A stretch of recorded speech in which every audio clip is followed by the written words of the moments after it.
Welcome to Real Health with me, Karl Henry. Folks, before we get into it, if you want a chance of winning a €500 One for All voucher, and who doesn't, head to www.mypodcastfeedback.com. Pop in the code HEALTH and fill out the very short survey, and you can be in with a chance of winning that €500 One for All voucher. So do us a favour, go on, fill out the survey, and you might win the voucher. Today's episode is absolutely fascinating. It's something I've got into myself over the course of the last little while. And when I saw this book in the bookstore, I sent my producer a text message. I said, we have to have this lady on. It's a fascinating, a beautiful book, but it's also really, really interesting. And it is a book about open water swimming, the benefits of which are really, really well known. But how do we know the swimming gems in our backyard? Where do we go? What do we do? What do we need? Well, the complete book of wild swimming in Ireland is the ultimate guide to open water swimming, the best hidden spots, rivers, lakes, waterfalls, the sea, everything you need to know. The author of the book, swimming coach, sports therapist and competitive long-distance swimmer, Maureen McCoy, joins me now. Maureen, welcome to the show. How are you? I'm good, Karl. Nice to be here. I tell you, that's some introduction. Swimming coach, sports therapist and competitive long-distance swimmer. And before we came on, you told me that the channel is one of your longest swims to date. Yes, the English Channel. Back a few years ago, I did it in 2009, and it was kind of my treat to myself for my 40th.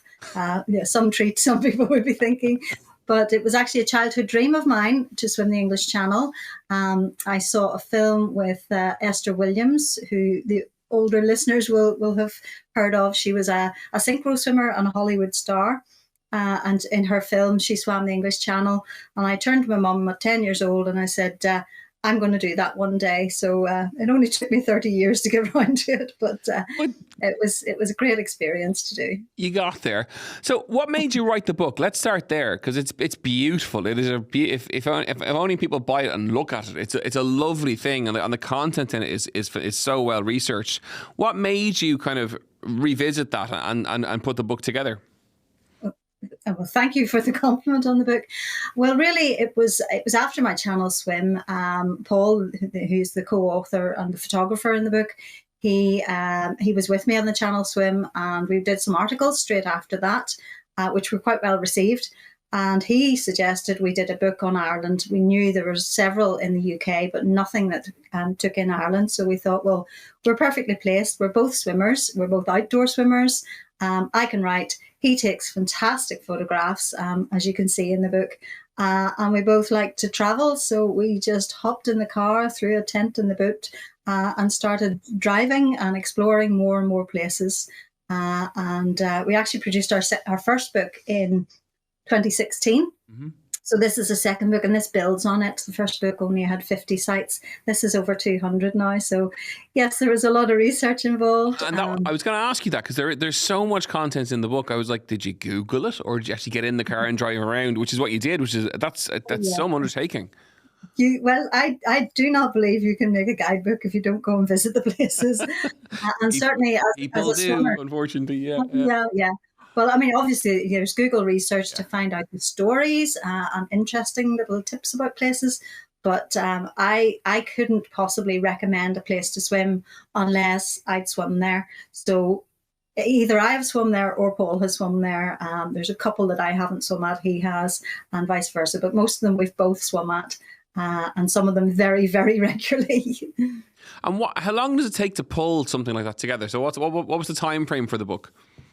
So I think we started on the first book after my Channel swim in 2010. We set up our own website, wildswim.ie, and started collating the information and speaking to other swimmers and meeting them and traveling, and put up articles on that. And that was what was the start of getting all the information for the book.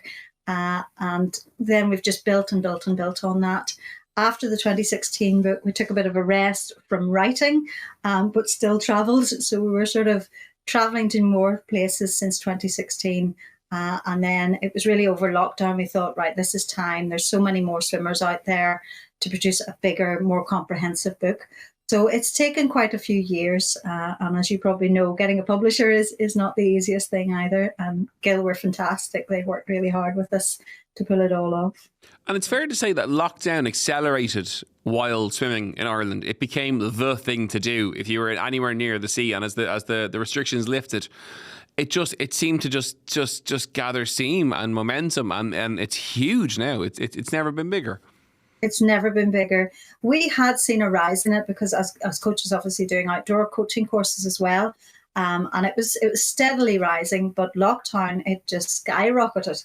And once things began to open up, it actually changed my work because most of my coaching was in the pool and just some summer courses. And then with pools being closed, I was getting all sorts of different clubs coming to me and saying, can you take us? We need to swim again. So it really has, it's taken me in a new direction in my coaching as well, which is wonderful. And why do you think that kind of the lockdown brought people to the sea? What do you think people got from it that really kind of created this momentum that we see now? Well, I think we got to our outdoor spaces. I think we'll see that mountain walking became a big thing too. But the sea is so accessible.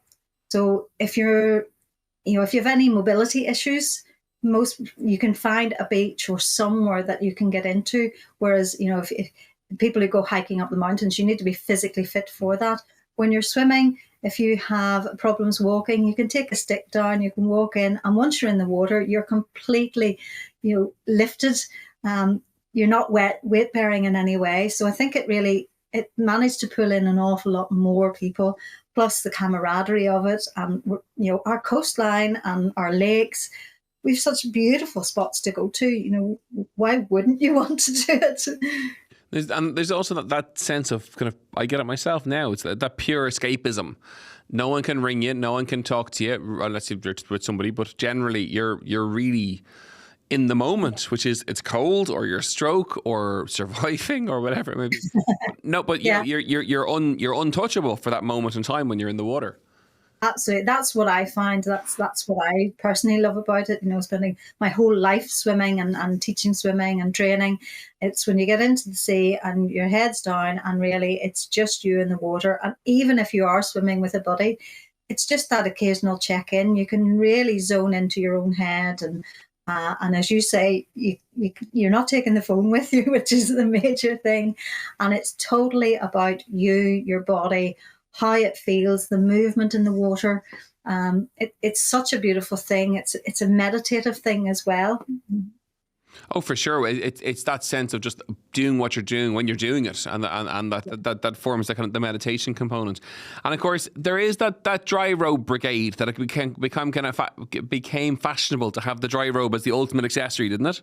It did, yes. I know there were some arguments that ended up online. I think they started as jokes and became a bit more of a thing. I remember one. Yeah, it got quite serious during lockdown at one stage. That's for sure. Quite serious. I'll have to say I am very resolutely old school and still don't have one. Oh, do you not? Oh my God, they're lovely. They're so warm after a swim. Oh, I have had one thrown over my shoulders once or twice. But to be honest, because I like to explore, I like to go and hike and climb up a mountain and find a lake and places. They're just too heavy to carry or too bulky to carry. So I'm afraid I love my thermals. I have layers and layers of thermals and fleeces. But I haven't invested in a dry robe as such yet. But a changing towel is definitely for me. That's the thing I love. Very important. So hopefully we've turned people on to the idea of what is around us in terms of the rivers, the lakes, all of that. I mean, give us a sense that if you're going to swim in a new swimming spot, so somewhere you haven't swam before, what's the way to approach that in terms of the safety precautions, the equipment, the tides, all of that kind of stuff? So the very first thing is assess your own ability and knowledge. Every swimmer is different. Some people have trained for years, are very competent in the water. Others are fairly new to this. So always swim within your ability. When you're looking at a new place, if it's a coastal place, it will be affected by the tides. So you want to check the tide times. As a general rule of thumb, it's not a total rule, but a general rule of thumb, usually the hour before high tide is the best time to swim in most places. That's a general rule of thumb, simply because the tide's still on its way in, but it's running at its slowest rate. Look at the weather conditions. So if it's terribly windy, it's very likely to be pretty choppy and rough. So it might not be a good time to swim. Check on social media if other people swim there, and you can get an awful lot of information about whether it's a good place to swim, whether it's easy access in or out. And always go with somebody else. Never. And I know there are people that do swim alone, but sort of our first rule of swimming is don't swim alone. So find somebody who will go with you, or meet up with locals who swim there. And once you get the lie of the land, then you'll find more and more places. But always think about your ability first. What can you cope with happily? Because we want to be able to make sure that we can get in safely and get out again safely. That's the key thing for swimming. And of course, if you're a total beginner to it, jumping into a WhatsApp group of a local swim group, swimming with other, and I found that myself. I wanted to swim better, so I started swimming with people who were faster than me and went further than me. And you're just in the group, and you find that you'll push yourself a little bit, but you get out more because there's people in the group going for swims at all different times. Absolutely, and part of it that people love about it is that camaraderie. The meet up before the swim, and then a bit of a chat afterwards with a warm drink. So it's holistic in that way, shall we say, that we get our exercise and we get our camaraderie as well. And you can learn a lot from other swimmers. You can learn what kit you might like to try out. Some people find their hands get very, very cold, and gloves are a good thing, little neoprene gloves. But you think you have to buy all the expensive gear, and really you might as well, if you've got a friend who'll lend you a pair for 5 minutes of a swim, then you can decide if it's for you or not. So there's a lot of benefits to meeting up with other people. And of course, swimming is a low cost of entry sport, isn't it? And sometimes the cost of entry can really be a barrier for people. Where swimming, I'm a softie. I swim in a wetsuit. I'll put that out there before we bring this next question in. But if bar that, there's very little to really buy, isn't it? It's very, very affordable and easy to start. It's very affordable. I know some people say, oh, well, you have to have a dry robe and you have to have this. You don't have to have anything specific. In some places, I don't know if I can say this, you don't even need a swimsuit. Naked swimming. Now we're talking. Oh, that's probably book number 3, I'd say, is it? Oh, well, we'll see. We'll see about that. But really, a swimsuit, even shorts and a vest, for the ladies, shorts for a fella, and your own common sense. Those are the things you need, an ability and your own common sense. After that, you might want a swim cap. If you're a winter swimmer, definitely something to cover your ears. The cold water getting into your ears on a regular basis can damage the ears, and we know from surfers as well that it can result eventually in deafness. Mm-hmm. So covering your ears in the winter time is a good idea, whether that's earplugs, swim cap, or a woolly hat. Goggles, if you're a front crawler, get the head down. You get to see an awful lot more underneath you. You get to see the starfish that are in places, and lots of different coloured fish. Then you can go into the wetsuits. Toe floats are handy for visibility, especially for longer swimmers. So that's, so there's a little kit list that you can slowly acquire. Mm-hmm. But at the start, swimsuit and sense of adventure and common sense. That's it. And when you do jump in, if you're a first timer, that sense of brain freeze or cold, it does go, just to reassure people that it does go after a couple of seconds. It does, yeah. And that's why we always talk about getting in slowly rather than jumping straight in, because the benefits, the health benefits, particularly the mental health benefits that they talk about, are related to the reaction, the cold water shock that we get. What happens when we hit cold water, we start, our breath starts to increase, we breathe more rapidly, our heart rate increases, our stress hormones actually go up initially. And then as we calm down and get used to the cold and settle our breathing, everything comes back down again. We can settle the heart rate, we can settle the breathing, and we can settle the stress hormones. So this is getting us the benefits. But this is also why we discourage people really from jumping straight into cold water. If you get in slowly, you've time to settle your breathing. If you jump in straight away and get your head underneath the water, our natural reaction is to gasp when we get cold. I mean, people will know when they stick their toe in cold water, they go, that's cold. So imagine if you dived in and did, you're inhaling water. So always get in slowly. Don't get your head into the water until you've settled your breathing. And once that's settled, you can start to swim. The more often you do it on a regular basis, the less you have that reaction. So you'll find now that you've been swimming outdoors, you probably can sort of walk straight in and then do a little dive and off you go. Where somebody completely new to it would have that gasping and might take a few minutes to settle down. So it is something that you can overcome over repeated exposures as well. That we were doing some filming in January, and I had to go and interview a chap who's an open water swimmer up in Loch Owl in up near Mullingar, and as part of the piece I had to jump in, and like that I did exactly what you said I shouldn't do. I dived straight in, and I will never forget the cold and the reaction, which was I was basically hyperventilating for about 2 minutes, I'd say, and only for I have a very good sense of the water and the physicality associated with it.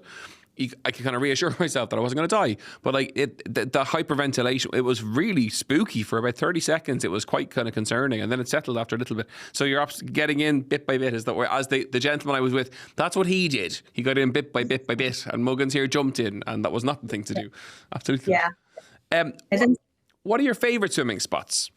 Do you have any favourites that you particularly? I know that's a horrible question for someone. It always give me a horrible question when I've got a book for them. I know. Do you have a top five? Top five. Okay. So I would say locally to me is one called Benderg Bay, and it's in the Lecale region of North Down or South Down, and there's a beautiful, beautiful beach there that takes about a 20-minute walk to get to through a nature reserve. So it's not the most popular, which is great, but it also has a coastal path. And there's a few areas for sort of jumping off the cliffs as well that the teenagers go to. And so it's got a mix of both for me. So that's one close to me. Down your neck of the woods, down that Cork direction, I think it has to be Loch Ain. Oh, yeah. I swim there every Thursday all year round. Yeah. It's kind of special, isn't it? It is, yeah. It's beautiful. Yeah, you've got the creatures there. You've got that lovely lake, and then you've got the rapids area. I was just going to ask if you've been at the rapids yet. Oh, you have. Oh, good, fair play. It's great crack. Yeah, and for those who don't know, in Loch Ain, it is a lake, but there is seawater coming in through a narrow little channel. And if you go at the right time with an outgoing tide, it will bring you out, and it's for about 20 seconds. It's like going the rapids of the Grand Canyon. So anyway, I can describe it. It's great crack. So maybe make sure you do it with somebody, and if you're very nervous, don't do it. But it is great fun if you're there. Yeah, it's super. So where else is there? I suppose, Dublin has to be mentioned. Dublin and Dún Laoghaire have so many wonderful swim spots. My personal favourite of those city swimming spots is the Vico. Oh yeah, Vico. Yeah, I probably am pronouncing that wrong. Vico. No, you're on the money. Yeah. So I just love the fact that you walk down this cliff path and it's hidden from you, and then eventually you see this, and it's so rugged. I just love it. I love rugged places and little coves and craggy places. So the Vico is one for me, and then I think Waterford's Copper Coast. It's just stunning. And from a safety perspective, and you're swimming a very long time, have you ever had a time where there's been an incident or a problem or an issue or an issue, or in my head a big shark that you've come across? Let me think of I've had a lot of jellyfish encounters, I have to admit. Probably one of the most unpleasant swims I've had was from Rathlin to Ballycastle, and it wasn't a great day. It was a planned swim, and we ended up a little bit delayed waiting for kayak cover until everybody got to where they were supposed to be. And the wind picked up. It got a bit choppy, which was fine. Everybody was a well-versed swimmer. There were about 6 channel swimmers and about 3 of us aspiring channel swimmers. So we're all very strong, very fit swimmers. But it was a bit like a washing machine swimming, and the amount of jellyfish was just incredible. At one point, I was actually trying to levitate out of the water to get away from the lion's mane. But it's cold. It's a cold piece of water up there, and I got pretty cold. And as it got more and more choppy, some of us got pushed further and further north. So it got to the stage that really we weren't ever going to make it to land. It was just we were getting pushed too far with the currents. So that was probably the worst in that. Other than that, I had one in Windermere, and that was a night swim. And Which is the scariest thing I've swam at night once and never again. It is the scariest thing. It's so scary. Well, I usually don't mind it, but that was the year previous to my channel swim, and I felt I had to swim through the night, and I had to get through this. But I also knew I hadn't completed the training that I'd planned to do. And you're a long distance runner and now a long distance swimmer, so you know at some stage you kind of hit that mental block, and I hit the mental block, and I had swum down Windermere, so I'd done 10.5 miles, turned, was coming back up, and I felt I wasn't getting anywhere. I really felt that I was swimming on the spot, and it was raining, it was pitch black, couldn't see water, land or anything, it was just blackness, and I just thought, I haven't trained, I can't do this. And I did. I pulled out of it after, I think, about 10 hours of swimming. And then the dawn came, and I had only another 2 hours to go. No. I was very cross with myself. But I learned a lot from that. I learned, one, complete the training plan that you have, but also, don't listen to those demons. Let your crew push you, particularly for long distance swimmers. Let your crew who know you well, talk you through it. Yeah, you need a stern voice sometimes by your side in moments like that. Yeah, you do. For sure. You do. As a sports therapist, then, talk to me about the benefits for injured people getting in the water and the benefits that water has if people have an injury or recovering from, after an operation for rehab and so forth. Yeah, well, this is a special passion of mine. So as I mentioned before, swimming is a great leveler. So once you're in the water, your weight is being lifted by the water and borne by the water. So if you have issues with mobility, you can certainly swim. I see a lot of swimmers who maybe can't even walk at all suddenly get into the water and they are like fish, and they beat everybody else who's fully able-bodied. But there's a lot involved in it. It's learning how to use your body correctly as well. I've been working for several years with a lady who was a military nurse, and she was involved in an explosion that did an awful lot of damage. Didn't lose any limbs, but she broke, I think it was 23 different fractures that they found, from spinal fractures to cheek, jaw, ribs, legs, all, most bones had something wrong with them. And she had to relearn how to walk and then learn how to swim for rehabilitation. So she came to me, having learned to swim and wanted to do the Invictus Games. And she wanted to swim butterfly. Oh, wow. So any swimmers out there know butterfly is the most challenging. It's the king of the strokes, but it is very challenging. And because it is an undulating movement of the body, like a body wave, you wiggle in the water, a lot of people can damage their backs doing it. So we had to work very closely, myself and her, and I spoke to her physio, and we worked with engaging her core, and we got her swimming butterfly. She went to the Invictus Games twice and medalled, which I'm very proud of.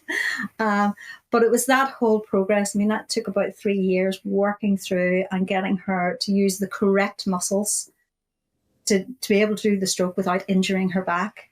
And I just find it fascinating. And when I watch my swimmers, I coach triathletes as well, picking up on slight little anomalies in their stroke, and you can pick out an injury. You realise, oh, a shoulder's not right there, or a knee's not quite right there, and that's what I find that keeps me ticking whenever I come as coaching as well. Again, more and more content for a third book. There's no doubt about that whatsoever. Maureen, it's been great to catch up with you and have the chats all around swimming. Your book, The Complete Book of Wild Swimming in Ireland, is in bookstores nationwide and online as well. And we really appreciate you taking the time to join us today on the show. Folks, get in the water, pick up the book and find the secret spots all around Ireland where you can do some wild swimming in lakes and rivers and lots more. As ever, you know where we are. It's at Karl Henry PT on Instagram, Real Health on the Irish Independent website. And we'll see you next week for more Real Health. Slán go fóill.